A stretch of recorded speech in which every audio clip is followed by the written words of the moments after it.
Backbone of R economics. আমাদের অর্থনৈতিক বিরোধিতা ভেঙে দিয়েছে। It has recently turned into cancer. So this is the actual picture of our society. Now the question may be arisen, what should be done? What is to do?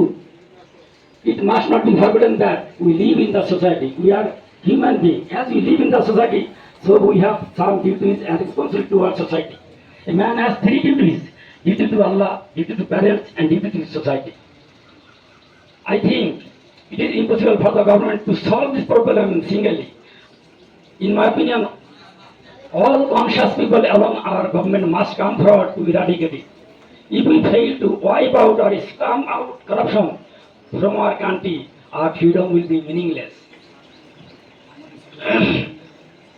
পরিশেষে আমি এই কথাই বলতে চাই, আমরা যার যার স্থানে সৎ থেকে সুষ্ঠু সুন্দরভাবে কর্মজীবন যাপন, দুর্নীতির বিরুদ্ধে দুর্বার প্রতিরোধ গড়ে তুলব, যদি হয় সে আমার আপন। আমাদেরকে কঠোর পরিশ্রম করে গড়তে হবে এই দেশ, বিলাসিতা ব্যবসালে চলবে না, পরিশ্রম